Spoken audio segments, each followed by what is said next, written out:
Listen, I know we have a giant left-wing audience, and I love you guys. Please don't give in to some knee-jerk reaction to provide cover for these people.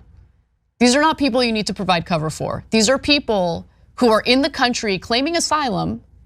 They don't have a right to be here. It is a privilege to be able to take advantage of our asylum program and be able to claim asylum, claim that you're here because of whatever reason. I don't know exactly which reason they gave for their asylum claim. And you get to have your case adjudicated in front of a judge. But if you're causing all sorts of chaos, and if you're assaulting police officers, like the idea that we're not even having a conversation about immediately deporting them is ridiculous. But then not only that, they get arrested and immediately released without bail because of bail reform in New York. That's insane, right? Am I crazy? I don't know. I feel like I've lost my mind at this point. I feel like I'm gonna get like an onslaught of ridiculous harassment because I think people seeking asylum and taking up finite resources that could be given to another asylum seeker who isn't causing problems. It's ridiculous. Yes, this is getting serious. Illegal immigrant who allegedly attacked NPDP officers released without bail by Manhattan DA Arvin Bragg. This is concerning. In another article I came across, breaking Democrat vote against deportations for illegal immigrant convicted. We don't touch our police officers. We don't touch anybody. Thank you, everybody. I mean, we're hearing a change when it comes to immigration in general from President Biden on down. To hear her talk about that, it is also directly related to the fact that these were police officers. Does that have any impact? Does that change anything? Well, it's so complicated because, you're a New Yorker, you move through the city every day as I do. We see these people, we touch these people, they're out looking for work, they're delivering our food, they're at the gas stations and the car wash. These are people who came in waves, 170,000 probably to New York City. But within that group, this hardworking, throngs of people in search of hope and a better life, there is this 1%er, criminal element that looks at a different opportunity here. These individuals, I went over their rap sheets yesterday, multiple charges, grand larceny, robbery, attempted robbery, grand larceny, grand larceny. This particular crew operated on mopeds and scooters. They were doing organized retail theft. They were doing snatches on the street, iPhones, iPads, clothing, so on and so forth. One of them that they are still seeking has 10 charges on one day because he's part of a pattern that's been going on. And I'm looking at the dates that their arrest started, which is probably close to when they got here. They've only been here a couple of months. So what the detectives are telling me is they have crews here that operate in New York, do all their stealing, then go to Florida to spend the money and then come back. And I'm like, well, why don't they just stay and steal in Florida? And they said, because there you go to jail. Oh. Great reporting. Keep us posted on this. Honestly, I don't know what these guys are doing in New York.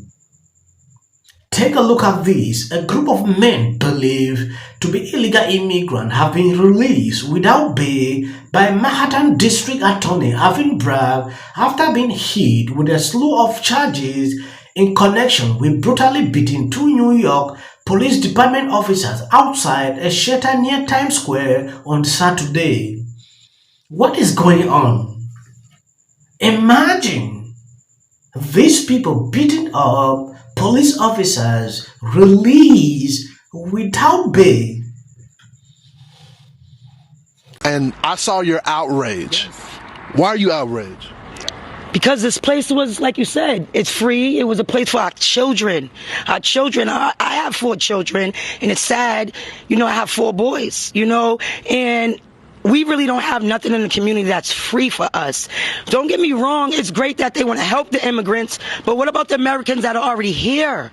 What about the people that are already here that don't have homes, that don't have jobs, that are sleeping on the street already? These people came from the airport here, probably on boats, probably on buses, and probably all for free. Now they're getting stipends, they're getting what else? I need money for me and my kids, and I was born here. I know life is a struggle in itself, but this is not the answer to help them. Now it's going to destroy our community more, and mess our children up more. While 2 others were taken into custody on Wednesday, authorities are still searching for more people suspected of having participated in the attack.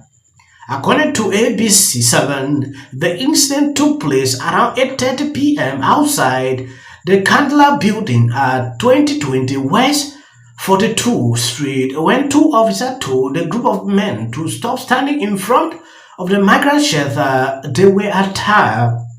One of the officers suffered cut through his face. The other was bruised all over his body as a result of being kicked multiple times. The suspect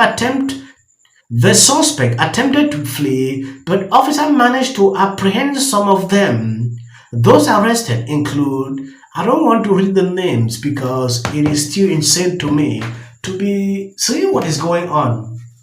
If someone is already showing you this kind of character, then you should know the kind of people you are letting in. The immigration negotiations, we've learned from some of our Senate sources, and it's been talked about a lot of other outlets, about part of the deal, including the deal that's still being worked on, including these numbers, that the border could be shut down, specifically if migrant crossings increase above 5,000 per day. Were those numbers acceptable to the White House? Were they the numbers of the White House or the president was pushing for? I'm not going to get into specifics or details. I just don't want to get involved from here, the podium, on what's being discussed, what's being negotiated. I think it's just the right thing to do to give folks the space as they're doing this in good faith. In the Senate, I think it's important to do. We've been very clear. We think the system is broken. The immigration system is broken. We have to do everything that we can to deal with the challenges at the border. In some days to come, what you'll be getting, stories you'll be getting, disgusting.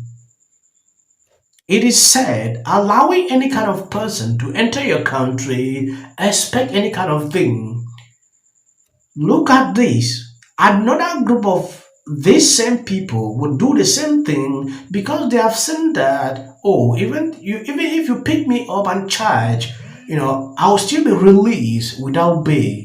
So they will copy this and do the same thing. Why not take really drastic measures, to, punish them, so at the end of the day, some will be scared not to commit that same crime. Allowing a crime to go unpunished is insane. I don't know their aim, why all these people are doing this. Just imagine Democrat 150 voted not to deport people that were caught. Entitled to an opinion.